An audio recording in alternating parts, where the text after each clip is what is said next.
Hey friends, happy Tuesday. I am back with 2 more chapters of Revolutionary War on Wednesday. So yesterday we read chapters 1 and 2, and today we'll read chapters 3 and 4. So let's see. Chapter 3 is called It's Time. Annie lifted up her long dress and ran to a tree close to the river. Jack held on to his hat and ran after her. They peeked out from behind the tree. More snow flurries swirled in the twilight. "Redcoats?" whispered Annie. "Can't tell," said Jack. In the flickering firelight, the men didn't seem to be wearing uniforms at all. They wore ragged pants and coats. Some even had their feet wrapped in tattered cloth. "Come on," Annie said. She ran to a tree closer to the river. Jack followed. "This is as close as we should get," he whispered. "But we still can't tell what they're wearing," said Annie. She crept forward and hid behind a scraggly bush. "No closer," Jack whispered. But Annie took off again. She crouched behind a rock. She was only about 10 feet from the campfire. "Oh, brother, she's way too close now," said Jack, or thought Jack. But he took a deep breath and ran to the rock. When he joined Annie, she looked at him and grinned. "This is like hide and seek," she whispered. "It's not a game, Annie," Jack whispered. It's war, and it's serious." "I am serious," said Annie. Her voice was rising.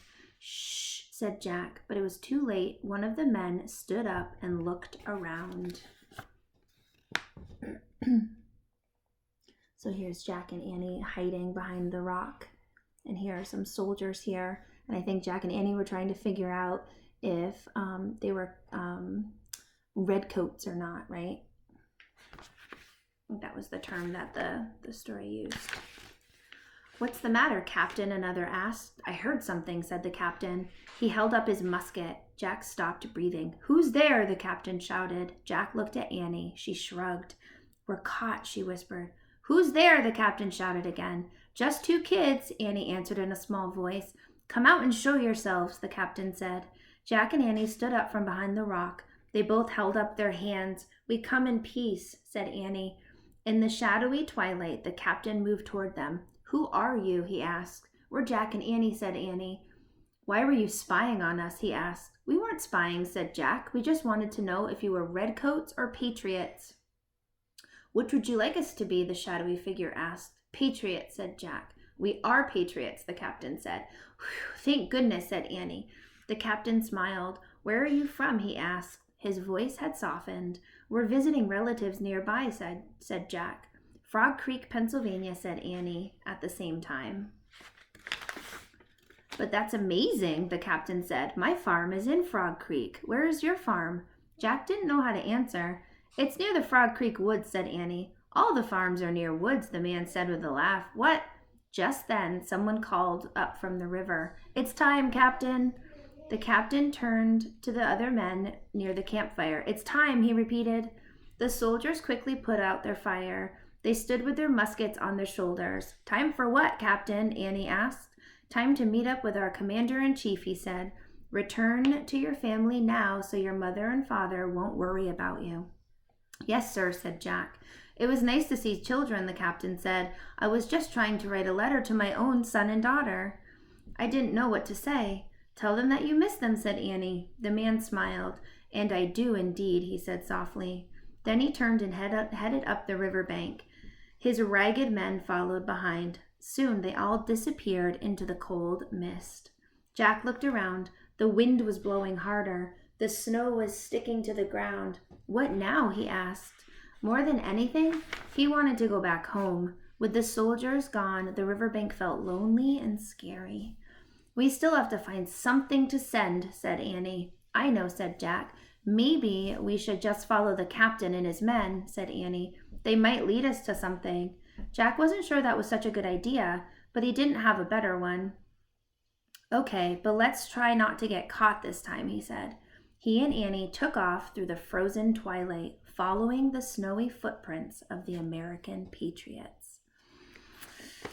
All right. Chapter 4 is called Commander-in-Chief.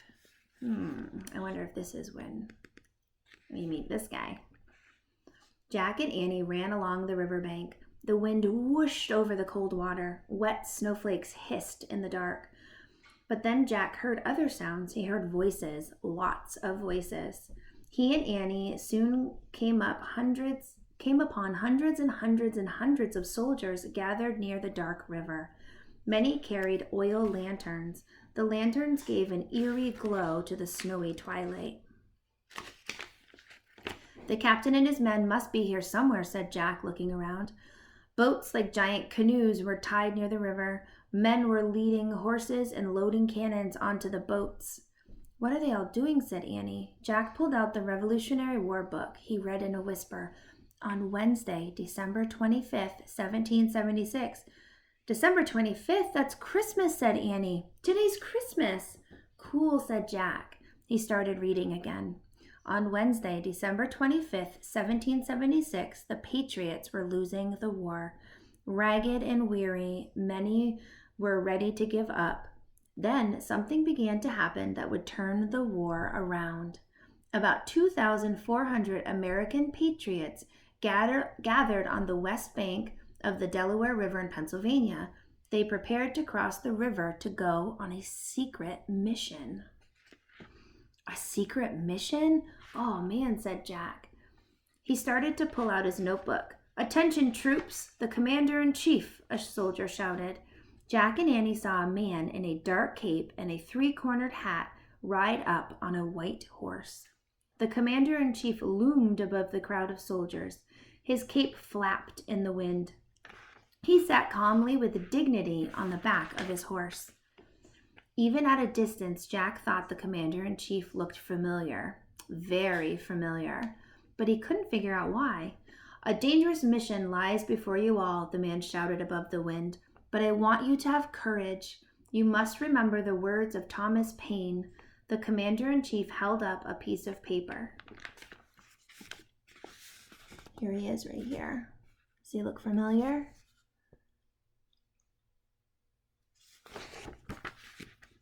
He read to his men, These are the times that try men's souls. The summer soldier and the sunshine patriot will, in this crisis, shrink from the service of their country.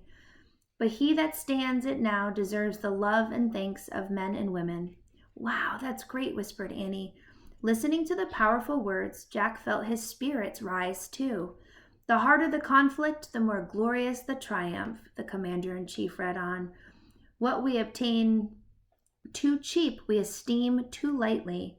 It is dearness only that gives everything its value." There was a silence, as if everyone were thinking about the words the man had read. Then the soldiers started cheering and clapping. They didn't seem tired at all anymore. Now they seemed eager to set out on their mission. The commander-in-chief saluted his men. He steered his horse toward the river. As the horse moved past them, Jack got a better look at the rider. He gasped. Of course, he thought. He'd seen that face before on dollar bills. Jack grabbed Annie's arm. "I know who the commander-in-chief is," he exclaimed. "It's George Washington." If you guys have a dollar bill at home, you should look at it and see what the picture is in the middle, and you will see that it is indeed George Washington, who was our first president of the United States. Super cool. That's really great. I love this part of the book.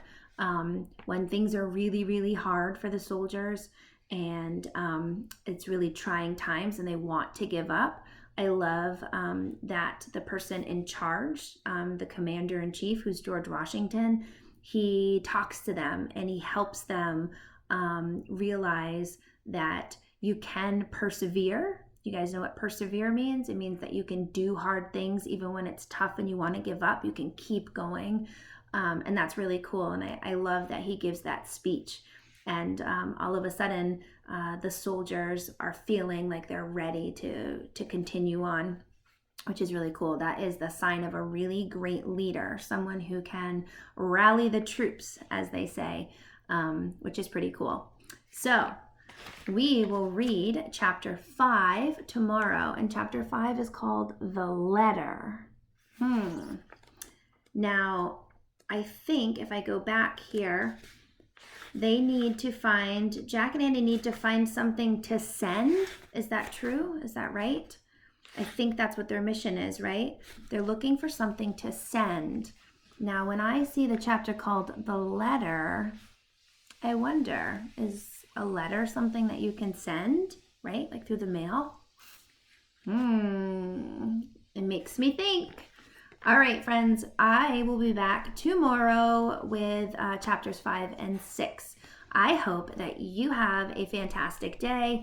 I'm actually going to be back on in a little bit to share an activity with you for the letter U, which is an umbrella.